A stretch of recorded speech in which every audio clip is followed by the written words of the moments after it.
Divine Thoughts, a journey to the innermost recesses of our soul. Isho മിശിഹായ്ക്ക് സ്തുതിയായിരിക്കട്ടെ.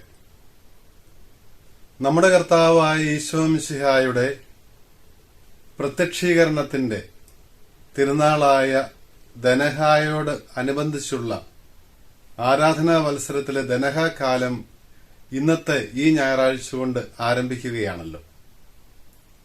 ഈ വർഷത്തെ ദനഹ തിരുനാളിന്റെ തൊട്ട് തലേ ദിവസം തന്നെ ഉള്ളത് ഞായറാഴ്ചയാണ് എന്നുള്ളതും ഈ ഞായറാഴ്ച തന്നെ ദനഹാകാലം ആരംഭിക്കുന്നു എന്നുള്ളതും ശ്രദ്ധേയമാണ്.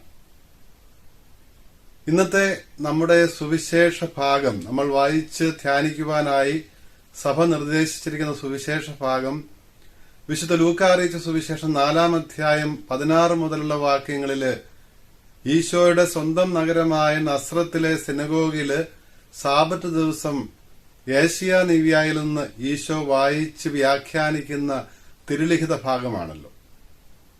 ഏഷ്യാ നിവ്യ 61-ാം അധ്യായത്തിന്റെ ആരംഭത്തിൽ പറയുന്നു, കർത്താവിന്റെ അരൂപി എന്റെ മേലുണ്ട്, ദരിദ്രരെ സുവിശേഷം അറിയിക്കുവാനായിട്ട് അവിടുന്ന് എന്നെ അഭിഷേകം ചെയ്തിരിക്കുന്നുവെന്ന്.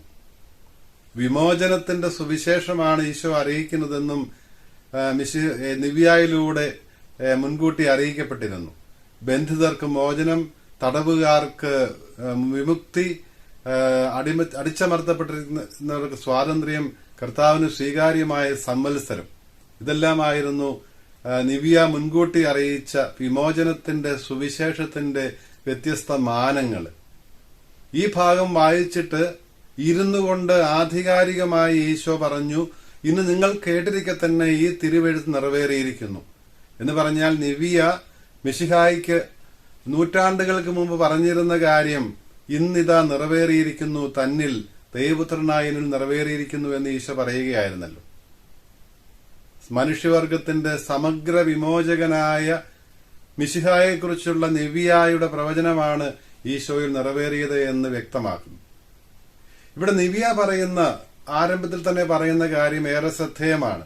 കർത്താവിന്റെ അരൂപി എന്റെ മേലുണ്ട്, ദരിദ്രരെ സുവിശേഷം അറിയിക്കുവാനായി അവിടെ നിന്നെ അഭിഷേകം ചെയ്തിരിക്കുന്നു. എപ്പോഴാണ് മനുഷ്യനായി അവതരിച്ച ഈശോയുടെ മേൽ കർത്താവിന്റെ അരൂപി വന്നു വസിച്ചതും അവിടുന്ന് അഭിഷിക്തനാണ് എന്നുള്ള സത്യം ലോകത്തിന് വെളിപ്പെടുത്തപ്പെട്ടതും അത് ഈശോയുടെ മാമോദീസയുടെ വേളയിലാണ്. ആ മാമോദീസയാണ് ദനഹ തിരുനാളില് നാളെ നമ്മൾ ജനുവരി 6-ാം തീയതി ആഘോഷിക്കുന്നതും അനുസ്മരിക്കുന്നതുമെല്ലാം.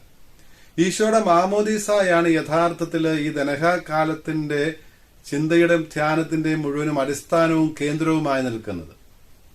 ഈശോയുടെ മാമോദീസ യോഹന്നാൻ മാംദാന നൽകിയിരുന്ന മാമോദീസ തന്നെയാണ് ഈശോയും സ്വീകരിച്ചത്. എന്തിനു വേണ്ടിയായിരുന്നു യോഹന്നാൻ സ്നാപകൻ മാമോദീസ നൽകിയിരുന്നത്? മിശിഹായെ സ്വീകരിക്കുവാനുള്ള ഒരുക്കമായിട്ടാണ്. ജനത്തെ അവരുടെ തെറ്റിന്റെ വഴികളിൽ നിന്ന്, പാപങ്ങളിൽ നിന്ന് സ്വയം കഴുകി ശുദ്ധീകൃതരായി മിശിഹായെ സ്വീകരിക്കുവാൻ വേണ്ടി ഒരുങ്ങുന്നതിന്റെ അടയാളമായിരുന്നു യോഹന്നാൻ സ്നാപകൻ നൽകിയിരുന്ന ആ സ്നാനം. പക്ഷെങ്കിൽ ഈശോയ്ക്ക് ഇത് ആവശ്യമില്ലായിരുന്നു, നമുക്കറിയാം. കാരണം അവിടുന്ന് പാപരഹിതനായിരുന്നു. ഈ ശുദ്ധീകരണം ആവശ്യമില്ലാതിരിക്കെ തന്നെ അവിടുന്ന് മാമോദീസ മുങ്ങുന്നത് മനുഷ്യരായ നമുക്ക് ദൈവത്തിന്റെ പുത്രസ്വീകാര്യത്തിന്റെ അവകാശം നൽകുവാൻ വേണ്ടിയിട്ടായിരുന്നു. അതിനെക്കുറിച്ചാണ് സഭാപിതാക്കന്മാർ പറയുന്നത്. പൗരസ്ത്യ സഭയുടെ യാമപ്രാർത്ഥനകളിലെല്ലാം നമ്മൾ കാണുന്നത് പോലെ തന്നെ ഈ കാലത്തെ, അല്ലെങ്കിൽ ദനഹ തിരുനാളിന്റെ പ്രാർത്ഥനകളിൽ കാണുന്നത് പോലെ തന്നെ ഈ യോർദാൻ നദിയിൽ വെച്ച് മിശിഹ സഭയെ തന്റെ വധുവായി സ്വീകരിക്കുകയായിരുന്നു. അപ്പോൾ ആ വധുവായി സ്വീകരിക്കലിലൂടെ ഈ സഭയ്ക്ക് പുത്രന്റെ മക്കളെ ജനിപ്പിക്കുന്നതിനുള്ള സാധ്യത ലഭിക്കുകയായിരുന്നു. അതാണ് പുത്രസ്വീകാരം നൽകുവാൻ വേണ്ടിയിട്ടാണ് അവിടുന്ന് ഈ ശുദ്ധീകരണ കർമ്മത്തിന് വിധേയനായത് എന്നാണ് സഭാപിതാക്കന്മാര് നമ്മെ ഓർമ്മിപ്പിക്കുന്നത്. വിശുദ്ധ ക്രിസോസ്റ്റോമിന്റെ അഭിപ്രായത്തില് അവിടുന്ന് ഈ മാമോദിസായ്ക്ക് വേണ്ടി ജലത്തിൽ മുങ്ങുമ്പോൾ പരിശുദ്ധ ത്രിത്വം വെളിപ്പെടുന്നത് യഥാർത്ഥത്തില് ത്രിത്വത്തിന്റെ വെളിപ്പെടുത്തല് ഈശോ ദൈവപുത്രനാണ് എന്നുള്ള സത്യം ഈശോ തന്നെ ലോകത്തിന് സ്വയം വെളിപ്പെടുത്തുകയായിരുന്നല്ലോ. ദൈവപുത്രനാണ് എന്നുള്ള സത്യം യഥാർത്ഥത്തിൽ ഈ വെളിപ്പെടുത്തൽ ആരംഭിക്കുന്നത് ജനനത്തിൽ തന്നെയാണ്. എന്തുകൊണ്ടാണ്? ജനനം ത്തിനല്ല ഈ എപ്പിഫനി അഥവാ ധനഹ എന്ന് പേര് പറയുന്നത്, പ്രത്യക്ഷീകരണം എന്ന് പറയുന്നത്. ഈശോയുടെ ജനനവേളയിൽ അവിടുന്ന് ദൈവപുത്രനാണ് എന്നുള്ള സത്യം, അവിടുന്ന് സകല ജനത്തിന്റെയും രക്ഷകനാണ്, വിമോചകനാണ് എന്നുള്ള സത്യം വെളിപ്പെടുത്തപ്പെട്ടുവെങ്കിലും അത് ലഭിച്ചത് ഇടയന്മാർക്ക് മാത്രമായിരുന്നു, അല്ലെങ്കിൽ പരിശുദ്ധ കന്യാമറിയത്തിനും യൗസേപ്പിനും മാത്രമായിരുന്നു. എന്നാൽ ഇതാ ഇവിടെ 30 വർഷങ്ങൾക്ക് ശേഷം ഈശോയുടെ പരസ്യജീവിതത്തിന്റെ ആരംഭത്തില് ലോകം മുഴുവനും വേണ്ടി, സകല ജനങ്ങൾക്കും വേണ്ടി, എല്ലാവർക്കുമായിട്ട് വെളിപ്പെടുത്തപ്പെടുകയാണ്, പരസ്യമാക്കപ്പെടുകയാണ് ഈശോയാണ് ദൈവപുത്രൻ എന്നുള്ളത്. അവിടെ പരിശുദ്ധ ത്രിത്വത്തിലെ 3 ആളുകളും ഒരേ സമയം ഒന്നിച്ച് പ്രത്യക്ഷപ്പെടുന്ന ചരിത്രത്തിലെ ആദ്യത്തെ നിമിഷം ഈശോയുടെ മാമോദിസായുടേതാണ്. അത് വളരെ പ്രാധാന്യം അർഹിക്കുന്നുണ്ട്. കാരണം നമ്മുടെ വിശ്വാസത്തിന്റെ അടിസ്ഥാനം എന്ന് പറയുന്നത് ഏകദൈവ വിശ്വാസമാണ്. ഏകദൈവമേ ഉള്ളൂ, ദൈവം ഒരൊറ്റയാളേ ഉള്ളൂ. ആ ദൈവത്തിൽ 3 ആളുകളുണ്ട് എന്നുള്ള രഹസ്യം നമ്മുടെ മാനുഷിക ബുദ്ധിക്ക് മനസ്സിലാക്കുവാൻ വിശ്രമമുള്ള ആ രഹസ്യം ലോകത്തിന് ആദ്യമായിട്ട് വെളിപ്പെടുത്തപ്പെട്ടത് ഈശോയുടെ മാമോദിസായിലായിരുന്നു. അവിടെ പിതാവായ ദൈവം സ്വർഗം തുറന്ന്, ആകാശങ്ങളിലിരിക്കുന്ന മഹാതമ്പുരാൻ സ്വർഗം തുറന്ന് സംസാരിക്കുകയാണ്, ഈ ജലത്തിൽ നിന്ന് പൊങ്ങിയവനാണ് ഇവനാണ് എന്റെ പ്രിയപുത്രൻ എന്ന്. റൂഹ അതേസമയം തന്നെ പരിശുദ്ധ ത്രിത്വത്തിലെ 3ാമത്തെ ആളായ റൂഹാദ കുരിശ പ്രാവിന്റെ രൂപത്തില് ഈശോയുടെ മേൽ വന്നു വസിച്ചുകൊണ്ട് സാക്ഷ്യപ്പെടുത്തുകയാണ്, പിതാവായ ദൈവം പറഞ്ഞ കാര്യത്തിന്റെ അടിവരയിടുകയായിരുന്നു, ഇവൻ തന്നെയാണ് ദൈവത്തിന്റെ പുത്രനെന്ന്.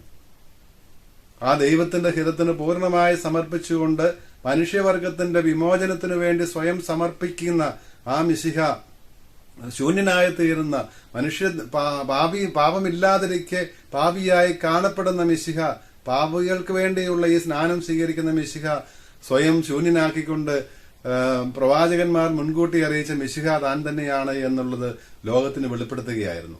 അങ്ങനെ വെളിപ്പെടുത്തലിന്റെ, പ്രകാശിക്കലിന്റെ, വെളിച്ചത്തിന്റെ തിരുനാളായിട്ടാണ് സഭാപിതാക്കന്മാര് ധനഹ തിരുനാളിനെ കാണുന്നത്.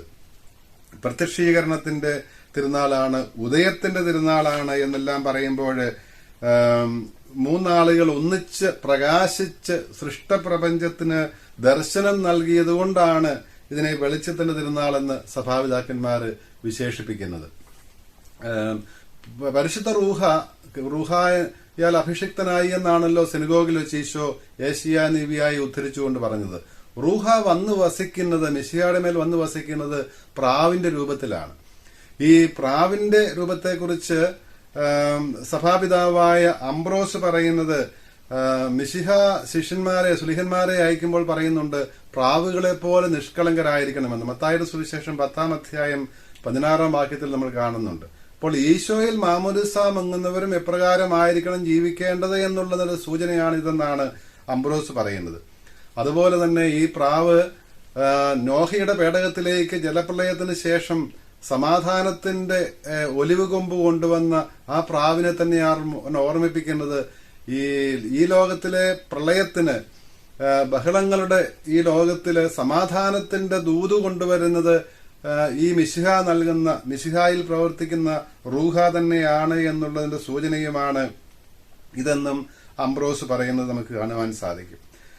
മിശിഹ നമുക്ക് വേണ്ടിയാണ് അവിടുന്ന് മാമോദിസ മുങ്ങിയത്.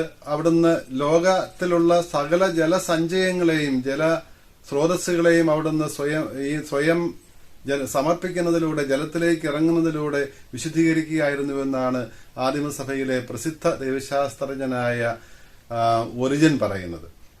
അവിടെ പരിശുദ്ധ റൂഹായുടെ ആ ഇറങ്ങിവരവിനെ കുറിച്ച് സഭാപിതാവായ ജസ്റ്റിൻ, 2-ാം നൂറ്റാണ്ടിൽ ജീവിച്ചിരുന്ന സഭാപിതാവായ ജസ്റ്റിൻ പറയും, അഗ്നി ജലത്തിലേക്ക് പകരുകയായിരുന്നു എന്നാണ് ജസ്റ്റിന്റെ അഭിപ്രായത്തിൽ. അദ്ദേഹം പറയുന്നത്, അഗ്നി ജലത്തിലേക്ക് വന്ന് പതിച്ചു, അങ്ങനെ ജലവുമായിട്ട് അഗ്നി കലർന്നു എന്നാണ് 2-ാം നൂറ്റാണ്ടിലെ ജസ്റ്റിന്റെ അഭിപ്രായം. അങ്ങനെ യോർദാൻ ജലത്തെ അവിടുന്ന് വിശുദ്ധീകരിക്കുകയായിരുന്നു. യോർദാൻ ജലത്തിലൂടെ ലോകം മുഴുവനിലുമുള്ള ജലസഞ്ചയങ്ങളെ, ആ സാഗരങ്ങളെ അവിടുന്ന് വിശുദ്ധീകരിക്കുകയായിരുന്നു എന്നാണ്. അതുകൊണ്ടാണ് നമ്മുടെ മാമോദിസ ക്രമത്തില് വെള്ളം ആശീർവദിക്കുന്ന പ്രാർത്ഥനയില് ഈ കാര്യം നമ്മൾ ഓർമ്മിക്കുന്നുണ്ട്. നിന്റെ മാമോദിസായാൽ നീ ലോകത്തിലെ സകല ജലസ്രോതസ്സുകളെയും അനുഗ്രഹിച്ചല്ലോ എന്ന്. അതുകൊണ്ട് മാമോദിസ തൊട്ടിയെ പലപ്പോഴും നമ്മൾ യോർദാൻ നദിയോട് താരതമ്യപ്പെടുത്താറുണ്ട്. യോർദാൻ നദിയാണ് നമ്മുടെ ഓരോ ദേവാലയങ്ങളിലുമുള്ള മാമോദിസ തൊട്ടി എന്നും സഭാപിതാക്കന്മാർ നമ്മെ ഓർമ്മിപ്പിക്കുന്നുണ്ട്. അപ്പോൾ നമ്മുടെ മാമോദിസ ഈശോയുടെ മാമോദിസയുടെ തുടർച്ചയാണ്. അവിടുന്ന് മാമോദിസ മുങ്ങിയത് അവിടത്തേക്ക് ആവശ്യമില്ലായിരുന്നു നമ്മൾ പറഞ്ഞു. നമ്മളെ ദൈവപുത്രരാക്കുവാൻ വേണ്ടി, നമ്മളെ ദൈവത്തിന്റെ മക്കളാക്കുവാൻ വേണ്ടിയിട്ടായിരുന്നു. അവിടുന്ന് ജലത്തിലേക്ക് മുങ്ങിയത് അവിടുത്തെ മരിച്ച് സംസ്കരിക്കപ്പെടുന്നതിന്റെ സൂചനയായിരുന്നു എന്ന് നമുക്കറിയാം. ജലത്തിൽ നിന്ന് പൊങ്ങിയത് അവിടുത്തെ ഉത്ഥാനത്തിന്റേതുമാണ്. നമ്മൾ പരിശുദ്ധ ത്രിത്വത്തിന്റെ നാമത്തില് മാമോദിസ മുങ്ങുമ്പോൾ, പിതാവിന്റെയും പുത്രന്റെയും റൂഹായുടെ നാമത്തിൽ മാമോദിസ മുങ്ങുകയും പൊങ്ങുകയും ചെയ്യുമ്പോൾ ഈ അവിടുത്തെ സഹനമരണോത്ഥാനങ്ങളിലാണ് പങ്കുചേരുന്നത്. ദനഹ തിരുനാളിന്റെ ആഘോഷത്തിന്റെ ഭാഗമായി നമ്മുടെ മാർത്തോമ നസ്രാണി സഭയില് 2 ശക്തമായ വ്യത്യസ്ത പാരമ്പര്യങ്ങൾ നിലവിലുണ്ട്. അതിലൊന്ന് പിണ്ടികുത്തി പെരുന്നാളാണ്, മറ്റത് രാക്കുളി തിരുനാളാണ്.